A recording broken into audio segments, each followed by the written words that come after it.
pleasure. Today, we're gonna continue the Dream House painting series, and I'm just gonna give you like a brief overview of what's in this new pink bathroom Dream House painting. And I'm gonna give you the time lapse of its creation, just kind of going over like the main choices I made with this piece and showing you some of the process. First things first, in addition to my dad fit, which I wore in like the intro clip to this video, which I wanted to kind of balance out the femininity of this piece, my outfit, I'm wearing, you'll notice, this really dope beanie right now. And I want to give a big shout out to Miles Schaefer from Jackson, Wyoming. You are the coolest. Thanks for sending me this hat and the letter. Check out Miles' sister has a company called Southdown SD, and that's their Instagram too, at Southdown SD. I'll link it in the bio. You guys should definitely follow them, check them out. They got some really cool merch. So thank you so much, Miles. So if you guys have watched the videos before, you're familiar with the Dream House series. My basic impulse to make these paintings was to create this like haven of just refuge where I could be safe. But it's a little creepy too because it's about isolation and hoarding and consumerism and all that stuff. As I've been writing and thinking about this series, I think the paintings have a lot to do with this natural desire we all have for community, for acceptance, for safety, and how consumerism distorts that desire into acts of ultimately isolation. You know, all the stuff, all the accessories that you buy to make yourself happier and make yourself more accepted. You know, if you accumulate too much of this stuff and you end up just chasing it all the time, you know, you'll end up isolated. So I think these paintings kind of have a lot to do with that truth that we all kind of get. So this one obviously depicts a pink bathroom, my dream pink bathroom. That's also pretty creepy. My process for this, like sketching it out, was the same as the others, where I took a photo from that 1970s decorating book and then I just collaged all my stuff. This one I changed the colors a lot because I wanted a totally pink bubblegum super sweet bathroom. So I just want to talk about some of the accessories that I've chosen to add to this piece and why I chose them. And these paintings are all about the accessories. They're kind of without a main focus. They are just maximalist everywhere. You know, you really, these paintings sometimes some people find hard to look at because you really, your eye is just drawn all over the place. The first thing that was super important about this image to me was the wallpaper. It kind of looks like a skin lesion or like a skin disease, but then it's also kind of pretty and delicate. I mean, I was totally into that pattern, and I wanted this color where it does look more like, you know, these could be like sores or they could just be like a pretty pattern of wallpaper. As with the other paintings, the emojis in this one are just super sweet. These are all the inviting things. And then our major kind of creepy things or unwelcoming things are, I would say, Trisha's photo up in the mirror. If you guys don't know, the internet's Our Lady of Sorrows, Trisha Paytas. She's a legend. Look her up on YouTube. This picture is actually a still from a video where she talks about her boyfriend cheating on her. She's obviously highly emotional, almost hysterical, you know, just crying like violently. And I mean, there's so many interesting like dichotomies to Trisha Paytas. So I wanted to include her in this bathroom. You know, I think even if you can't tell she's crying, because I've like faded the image, I kind of had to like tone it down a lot because it was sucking like so much of the focus over here and it's already pretty heavy.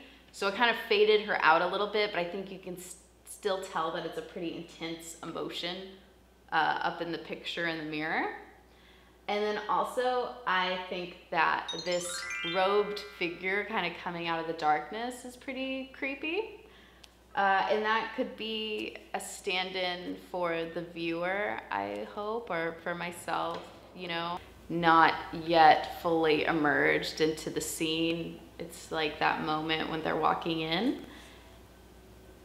Or it could be an apparition, you know, it has something kind of ghostly, creepy about it. And I thought it was important to have too, because it kind of points to the loneliness of the figure. Even though this is like a super packed scene, the figure is still very separate and not in communion with all the other elements, really. Also with the figure and Trisha, and you'll notice the face mask.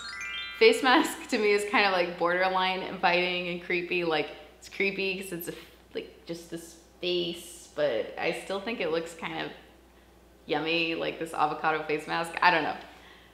But the mask, Trisha, the body is kind of like this fracturization. The head dismembered from the body, like fractured. And it's kind of like pointing that fetishized self into objects and the fracturing of the self.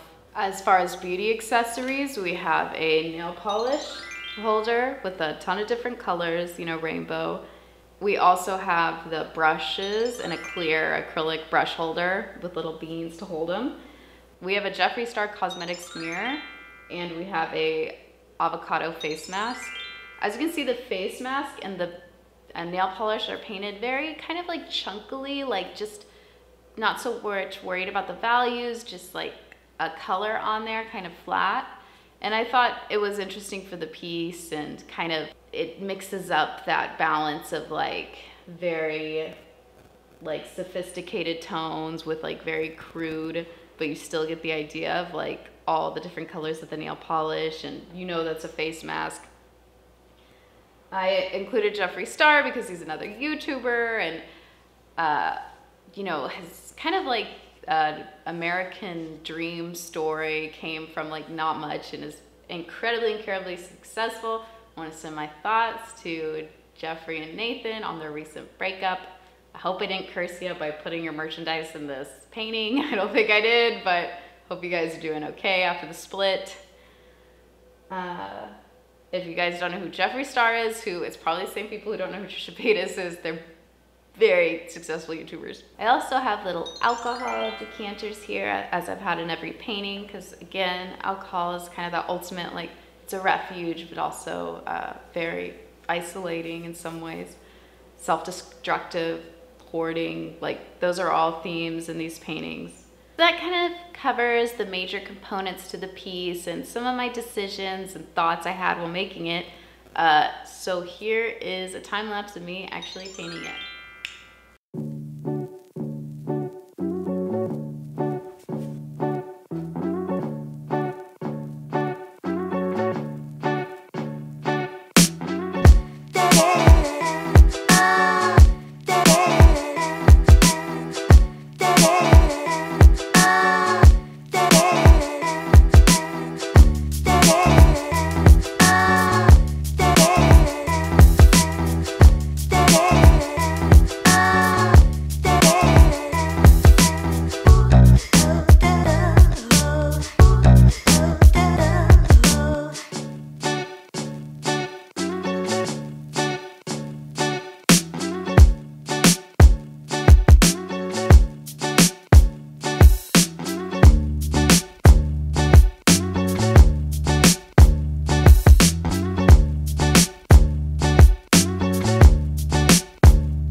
So going forward, I'm gonna make more paintings for this Heartbreak Dream House series. I've got a yellow one in the works right now that'll be really cool. I'm really stoked about doing videos of this series because I think it's really cool. Like, you guys get to see how the paintings evolve and my thoughts about the series evolve kind of like on a week-to-week basis, which is cool. I also have a really awesome interview that I'm editing right now that'll be done for next week. So you guys need to check that out. Subscribe if you like the stuff. It really helps out, or don't if you don't like it. Oh, also, if you have any comments like on the pieces or what you think, like the series or any of that, give me a shout. I'd really like to hear your thoughts on this, whether it's like in person or DM or comment. The other thing is, if you're in the San Diego area and you want to see these paintings in person, they are up at Liberty Station here most days of the week. So follow my Instagram and it'll have the details of when my studio is open. So yeah, signing off. Thanks for watching.